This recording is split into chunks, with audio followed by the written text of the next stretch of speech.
ఓం శ్రీమాత్రే నమః. ఛానల్లోకి స్వాగతం అండి. కర్కటక రాశివారు పేదరికంతో కష్టాలు పాలు కావటానికి కారణం ఈ వస్తువులే. అలాగే జూన్ 3-4 తేదీలలో ఈ వస్తువులు ఎవరికీ ఇవ్వకూడదు. అలాగే మనం ఎవరి దగ్గర కూడా తీసుకోకూడదు. అలాగే కొన్ని వస్తువులు ఒకవేళ మీరు గనక ఇచ్చారంటే మాత్రం మీ జీవితం పూర్తిగా నరకంగా మారిపోతుంది. అలాగే ఈ రాశివారు జూన్ 3-4 తేదీలలో ఎటువంటి వస్తువులను ఇంట్లో ఉంచుకోకూడదు. ఏ దేవతారాధన ఈ రాశివారికి శుభ ఫలితాలనిస్తుంది? ఇటువంటి విషయాలన్నీ కూడా ఇప్పుడు ఈ వీడియోలో మనం వివరంగా తెలుసుకుందాం. కానీ అంతకంటే ముందుగా మీరు కనుక మన ఛానల్ని ఇప్పటి వరకు సబ్స్క్రైబ్ చేసుకోకపోతే సబ్స్క్రైబ్ చేసుకుని పక్కనే ఉన్న బెల్ ఐకాన్ నొక్కి ఆల్ సెలెక్ట్ చేసుకుంటే మేము ఇలాంటి వీడియోస్ అప్లోడ్ చేయగానే ముందుగా మీకు నోటిఫికేషన్ వస్తుంది. అలాగే వీడియోని ఎక్కడా కూడా స్కిప్ చేయకుండా చివరి వరకు చూస్తేనే మేమేం చెబుతున్నామో మీకు పూర్తిగా అర్థమవుతుంది. ఇక వివరాల్లోకి వెళ్ళిపోతే ఈ రాశివారు ప్రతీదీ కూడా వీరి జీవితంలో పోటీగా తీసుకుంటారు. అలాగే ఈ రాశివారి జాతకం పరిశీలించినట్లయితే కనుక వ్యాపారంలో చక్కగా రాణించే అవకాశాలైతే ఈ రాశివారికి ఎక్కువగా ఉన్నాయి.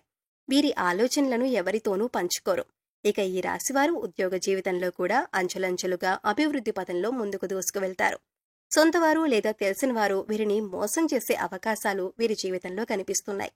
అతి దగ్గర స్నేహితులు కావచ్చు, ప్రాణమిత్రులు కావచ్చు, లేదా చుట్టుపక్కల వారు కానీ బంధువులు కానీ ఈ విధంగా ఎవరైనా సరే వీరి పట్ల వారి జీవితంలో కోలుకోలేని దెబ్బతీసే అవకాశం ఉంటుంది. ఈ రాశివారు వీళ్ళని నమ్మి మోసపోవటం అనేది ఖచ్చితంగా జరుగుతుంది. అందుకని వీరిని నమ్మకుండా ఉంటేనే చాలా మంచిది అని చెప్పుకోవచ్చు. మీరు మానసికంగా క్షోభకి గురయ్యేటటువంటి అవకాశాలు కూడా మీ జాతకంలో కనిపిస్తూ ఉన్నాయి.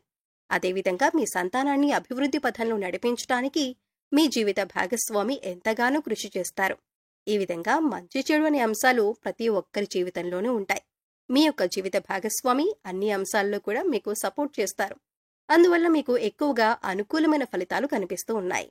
ఈ రాశి జాతకం ప్రకారం వీరి జీవితంలో కొన్ని మంచి ఫలితాలు ఉంటే మరికొన్ని చెడు ఫలితాలు కూడా ఉన్నాయి. జీవితం అంటే ఎప్పుడూ సాఫీగా సాగదు. కొన్ని మంచి విషయాలు అలాగే కొన్ని చెడు విషయాలు జరుగుతూ ఉంటాయి. అలాగే ప్రతి మనిషి జీవితంలో మంచి చెడులు అనేవి ఖచ్చితంగా ఉంటాయి. ఈ విధంగా అయితే ఈ రాశివారి జాతకంలో కూడా కనిపిస్తూ ఉన్నాయి. ఈ రాశివారు ఈ వస్తువులను మాత్రం ఎవ్వరికీ అస్సలు ఇవ్వకూడదు. ఒక్కవేళ మీరిచ్చారంటే మాత్రం ఏరి కోరి కష్టాలను కొని తెచ్చుకున్నట్లే అవుతుంది. ఈ విషయంలో మీరు ఖచ్చితంగా జాగ్రత్తలు తీసుకోవాలి. ఈ ఒక్క విషయాన్ని మాత్రం మీరు తెలిసి కూడా నిర్లక్ష్యం చేశారంటే మాత్రం మీరు ఎనలేని కష్టాల పాలవుతారు. కాబట్టి వస్తువుల్ని ఎవరికీ ఇవ్వకండి. అవేంటంటే సుగంధ ద్రవ్యాలు. సుగంధ ద్రవ్యాలంటే మహాలక్ష్మికి ఎంతో ప్రీతికరమైన వస్తువులు. అంటే లవంగాలు, యాలకులు ఇటువంటి ముఖ్యమైన సుగంధ ద్రవ్యాలను మీరు ఎట్టి పరిస్థితుల్లోనూ కూడా ఎవ్వరికీ ఇవ్వకూడదు. మన ఇంట్లో ఏదైనా ఒక వస్తువు లేకపోతే మనం పక్కింట్లో ఉండేవారిని కానీ లేదా ఎదురింట్లో ఉండేవారిని కానీ లేకపోతే స్నేహితులు, ఇరుగు పొరుగు వ్యక్తుల దగ్గర ఆ వస్తువుల్ని తెచ్చుకుంటూ ఉంటాం. ఈ విధంగా కూడా మీరు యొక్క వస్తువుల్ని అస్సలు ఎవ్వరికీ ఇవ్వకూడదు. మీరు మర్చిపోయి కూడా ఎవ్వరికీ ఇవ్వకండి. దీనివల్ల మీరు ఎన్నో రకాల సమస్యలు, ఇబ్బందులు, కష్టాలు మిమ్మల్ని వెంటాడుతూ ఉంటాయి. మీ లక్ష్మీదేవి ఇంట్లో నుంచి బయటికి వెళ్ళిపోతుంది. ఆర్థిక పరంగా కూడా మీరు చాలా అంటే చాలా నష్టపోతారు. కాబట్టి ఈ విషయంలో సుగంధ ద్రవ్యాలను ఎవరైనా మిమ్మల్ని అడిగితే మీరు లేవని చెప్పటం చాలా ఉత్తమం. అది మీకు చాలా మంచిది. అంతేకాని మొహమాటానికి పోయి మీరు గనక ఈ సుగంధ ద్రవ్యాలు, లవంగాలు, యాలకులు ఎవరికైనా ఇచ్చారంటే ఖచ్చితంగా మీరు ఆర్థిక సమస్యలు, అప్పుల బాధలు అలాగే కుటుంబ సమస్యలను ఎదుర్కోవాల్సి ఉంటుంది. ఈ విషయంలో జాగ్రత్తలు తీసుకోండి. అలాగే ఈ రాశివారు పేదరికం అనుభవించడానికి కారణం ఈ వస్తువులే. మరి వీటిని తీసి వెంటనే బయటపడేయండి. మీ కష్టాలను తగ్గించుకోండి. ఈ విషయాలను మన శాస్త్రాల్లో కూడా తెలియచెప్పారు. ప్రతి ఒక్క వస్తువుకి ఒక్కొక్క ఇంపార్టెన్స్ అనేది ఉంటుంది. దానికి తగ్గట్లుగానే మనం వాటిని ఇంట్లో పెట్టుకోవాలి. ఇక ఈ వస్తువులు ఏ విధంగా ఉంటాయి? ఏది పాజిటివ్ వైబ్స్ ని ఎక్కువగా ఆకర్షిస్తుంది? ఎటువంటి వస్తువులు నెగిటివ్ ఎనర్జీని ఎక్కువగా ప్రదర్శిస్తూ ఉంటాయి? ఇలా ప్రతి ఒక్కటి కూడా చాలా క్లియర్ గా మన శాస్త్రాల్లో చెప్పబడి ఉంది. ఆ విషయాల్ని ఇప్పుడు ఈ వీడియోలో మనం క్లియర్ గా తెలుసుకుందాం. మరైతే మీరు ఈ వీడియోని ఎక్కడా కూడా స్కిప్ చేయకుండా చివరి వరకు చూడండి. అప్పుడే మేమేం చెబుతున్నామో మీకు క్లియర్ గా అర్థమవుతుంది. మొదటిగా బట్టలు. చాలా మంది ఏం చేస్తూ ఉంటారంటే ఇంట్లో పిల్లలకి చిన్నవైపోయినవి అలాగే పెద్దవాళ్ళు యూజ్ చేసిన బట్టలు అన్నీ కూడా ఏదో ఒక పాత గుడ్డ కింద మనకి యూజ్ అవుతుంది, లేదంటే ఎవరికైనా ఇవ్వటానికి పనికొస్తుంది అని చెప్పేసి మనం ఆ చిరిగిపోయిన బట్టలు, కలర్ పోయినటువంటి బట్టలు, వాడిన బట్టలు ఉంటే వాటన్నింటినీ కలిపి ఒక మూటలా కట్టేసి పెడుతూ ఉంటాం. ఇలా అస్సలు చేయకూడదు. ఈ విధంగా చేస్తే మీ సౌభాగ్యాన్ని మీరే కట్టేసుకున్న వాళ్ళవుతారు. మీ పాత బట్టల మూట ఏదైతే ఉందో వాటిని ఎప్పటికప్పుడు కూడా ఇంట్లో నుంచి క్లియర్ చేసుకుంటూ ఉండాలి. ఇంట్లో అస్సలు ఉంచకూడదు. ఆ బట్టలు వీలైతే వాటిని వేరే వాళ్ళకి ఇచ్చేయండి. అవి వాళ్ళకి ఉపయోగపడతాయి. లేదంటే వాటిని వేరే ఒక చోట దానం చేయండి. పాత బట్టల మూట అస్సలు ఇంట్లో ఉండకూడదు. ఇక రెండోది, ఇంట్లో మనకి విరిగిపోయిన దేవుడు పటాలు కానీ లేదంటే విగ్రహాలు కానీ అంటే ఏవైనా వస్తువులు కానీ విరిగిపోయి పగిలిపోయిన వస్తువులు మనం కొంచెమే కదా అని ఉంచుకుంటూ ఉంటాం. ఇలాంటి ఒక చోట కాస్త చిట్లినా సరే మిగతా బొమ్మంతా బాగుంది కదా అని చెప్పేసి ఇంట్లో ఉంచేస్తూ ఉంటాం. ఎప్పుడు కూడా దేవుడు బొమ్మలు కావచ్చు, పటాలు కావచ్చు, ఫోటో ఫ్రేమ్స్ కావచ్చు, అవి మంచిగా ఉండాలి. ఎక్కడో ఒక చోట విరిగిపోయినా, క్రాక్ వచ్చినా అటువంటి వస్తువుల్ని ఇంట్లో అస్సలు ఉంచకూడదు. అది ఎక్కువగా నెగిటివ్ ఎనర్జీని లాక్కుంటూ ఉంటుంది. దానివల్ల మన పాజిటివ్ ఎనర్జీ అనేది బయటికి వెళ్ళిపోతుంది. అలాంటివి కనుక మీ ఇంట్లో ఉంటే, ఈ పటాలు కానీ, విగ్రహాలు కానీ ఇలాంటివి ఉన్నట్లయితే మీరు పారే నదిలో వాటిని నిమజ్జనం చేయాలి. అలాగే చాలా మంది చేసే తప్పేమిటంటే, ఒకేలాంటి ఫోటోలు కానీ, విగ్రహాలు కానీ 4, 5 రకాలు తీసుకొచ్చి ఇంట్లో పెట్టేసుకుంటూ ఉంటారు. అలా కూడా అస్సలు చేయకూడదు.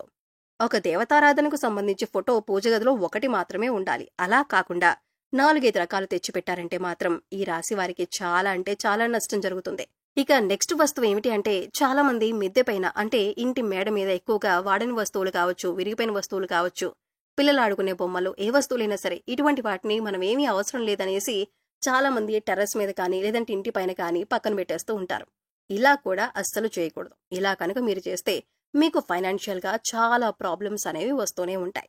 అలాగే ఇటువంటి వస్తువుల్ని ఇంటి పైన కానీ చుట్టుపక్కల కానీ పెడితే మాత్రం పితృదోషాలు కూడా తగిలే అవకాశాలు ఉంటాయి. అలాగే నెక్స్ట్ చాలా మంది తీర్థయాత్రలు చేస్తూ ఉంటారు. లేదంటే వాళ్ళ చుట్టాలు కానీ ఫ్రెండ్స్ కానీ ఎవరైనా కానీ తీర్థయాత్రలకు వెళ్లి వస్తూ ఉంటారు. వాళ్ళు దిష్టికి సంబంధించిన ఏమైనా దారాలు కానీ, మెడలో కట్టుకునే తాయెత్తులు కానీ, ఉంగరాలు కానీ తెచ్చిస్తూ ఉంటారు. అంటే ఈ మధ్య కాలంలో చాలా రకాల కలర్ స్టోన్స్ ఉంగరాలు అనేవి వచ్చేస్తున్నాయి. ఇటువంటివన్నీ కూడా దేవుడి గదిలో పెట్టి తర్వాత వేసుకుందామని అనుకోవటం, లేదంటే పిల్లలకు వేస్తామని చెప్పి వాటిని తీసుకొచ్చి ఇంట్లో స్టోర్ చేస్తూ ఉంటారు. అలాంటివి అస్సలు చేయకూడదు. ఎప్పుడు కూడా వాళ్ళిచ్చారు వీళ్ళిచ్చారని చెప్పి ఆ స్టోన్స్ ని మనం ఇంట్లో పెట్టుకోకూడదు. ఎందుకంటే ఒక్కొక్క స్టోన్ ఒక్కొక్క దానికి ప్రత్యేకం. ఒక్కొక్క స్టోన్ ఒక్కొక్క దానికోసం పనిచేస్తూ ఉంటుంది. అందుకే అన్ని తెచ్చి ఇంట్లో పెట్టుకోకూడదు. అలాగే పుణ్యక్షేత్రం నుంచి తెచ్చారని చెప్పేసి వాటిని ధరించడం వంటి పనులు అస్సలు చేయకండి. ఇలా చేస్తే కనుక మీకు చాలా ఎక్కువ నెగిటివ్ వైబ్స్ అనేవి వస్తూ ఉంటాయి.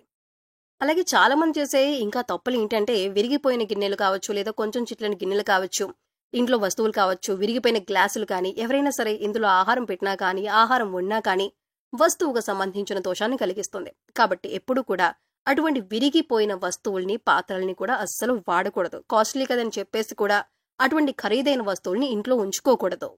అలాగే మనం ఇంట్లో ఎక్కువగా డెకరేషన్ కోసం అని చెప్పి, అందంగా ఉండటం కోసం అని చెప్పి బయట నుంచి కొన్ని బొమ్మలు తెస్తూ ఉంటారు. అందులో ముఖ్యమైనవి తాజ్‌మహల్ ఫోటోలు, పడవ నీళ్లలో వెళ్తున్న సింగిల్ పడవ ఫోటోలు, ఇటువంటి ఫోటోలు, అలాగే ముళ్లకు సంబంధించిన సీనరీస్ ఫోటోస్ కానీ పెడుతూ ఉంటారు. అదేవిధంగా జంతువుల ఫోటోస్ కూడా పెడుతూ ఉంటారు. ఇలాంటివన్నీ ఇంటి షోకేస్ కోసం అని చెప్పేసి తీసుకొచ్చేస్తూ ఉంటారు. కానీ ఇలాంటి విగ్రహాలను కానీ, లేదంటే ఫోటో ఫ్రేములను కానీ, ఇటువంటి చిన్న చిన్న గిఫ్ట్ ఆర్టికల్స్ ని కానీ మనం ఇంట్లో ఉంచుకోకూడదు. ఒకవేళ తాజ్‌మహల్ ని కూడా ఉంచుకోకూడదు మనం. ఎందుకంటే అది ఎప్పటికైనా సరే ఒక సమాధి అనే విషయాన్ని మనం గుర్తుపెట్టుకోవాలి. సో ఇటువంటి వాటిని కూడా ఎవరికి ఇవ్వకూడదు. అలాగే మనం కూడా తెచ్చుకోకూడదు. ఇక చాలా మంది చేసే అతిపెద్ద తప్పు ఏంటంటే, అల్మరాలో బట్టలు, నగలు, డబ్బులు, ఇంపార్టెంట్ డాక్యుమెంట్స్ ఇలా ప్రతి ఒక్కటి కూడా పెడుతూ ఉంటారు. అల్మరా అంటే సాక్షాత్తు లక్ష్మీదేవి. లక్ష్మీదేవి వచ్చి దాంట్లో నివసిస్తుందని భావిస్తూ ఉంటాం. అలాంటి అల్మరాను ఎంతో నీటిగా పరిశుభ్రంగా ఉంచుకోవాలి. చాలా మంది బీరువా లేదా అల్మరా చూస్తున్నట్లయితే తుప్పు పట్టిపోయి పాడైపోయి ఉంటాయి. అయినా కూడా వాళ్ళు అలానే వాటిని యూజ్ చేస్తూ ఉంటారు. అలా అస్సలు విరిగిపోయినవి, పాడైపోయిన అల్మరాలను అస్సలు యూజ్ చేయకూడదు. అలా చేసినట్లయితే లక్ష్మీదేవి అందులో నివసించదు. ఆర్థికంగా కూడా మీరు ఎదగరు. ఈ విషయాన్ని మీరు గుర్తుంచుకోవాలి. అల్మరాలు మాత్రమే కాకుండా మన ఇంటిని కూడా ఎప్పుడు కూడా నీట్గా, ఎటువంటి బూజులు లేకుండా, దుర్వాసన లేకుండా పరిశుభ్రంగా ఉంచుకోవాలి. మీరు గనక ఇటువంటి జాగ్రత్తలను గనక పాటించినట్లయితే మీకే తెలియకుండా మీ ఇంట్లో ఎంతో ఎక్కువగా పాజిటివ్ వైబ్స్ అనేవి స్టార్ట్ అవుతాయి. తద్వారా మీ ఇంట్లో ఉన్న నెగిటివ్ ఎనర్జీ అనేది కూడా తగ్గిపోతుంది. అందుకని ఇంట్లో విరిగిపోయిన వస్తువులు కానీ, పగిలిపోయిన వస్తువులు కానీ, గాజు వస్తువులు కానీ, ఆగిపోయిన గడియారం కానీ, ఇవన్నీ కూడా మీకు కొన్ని సూచనలు అనేవి ఇస్తూ ఉంటాయి. వాటి వల్ల నెగిటివ్ ఎనర్జీ అనేది వస్తుంది. అది మీరు గమనించండి. సో తెలుసుకున్నారు కదండి. ఈ రాశి వారు జూన్ 3, 4 తేదీలలో ఇప్పుడు చెప్పినటువంటి కొన్ని జాగ్రత్తలు కనుక పాటిస్తే మీకు రాబోయే రోజుల్లో అంతా శుభం జరుగుతుంది. మీ కష్టాలు మీరే తొలగించుకోవచ్చు. పేదరికం తొలగిపోతుంది. అలాగే ఈ రాశి వారు ఎప్పుడు కూడా మీ ఇష్టదైవ నామస్మరణ చేసుకుంటూ ఉండండి. ఖాళీ సమయంలో దైవనామస్మరణ చేసుకుంటూ ఉండటం వల్ల మీకు పాజిటివ్ ఎనర్జీ అనేది పెరుగుతుంది. ఎందుకంటే కలియుగంలో కేవలం దైవనామస్మరణ చేసినంత మాత్రాన ఎంతో పుణ్య ఫలితాన్ని పొందుతారని పండితులు వివరిస్తున్నారు.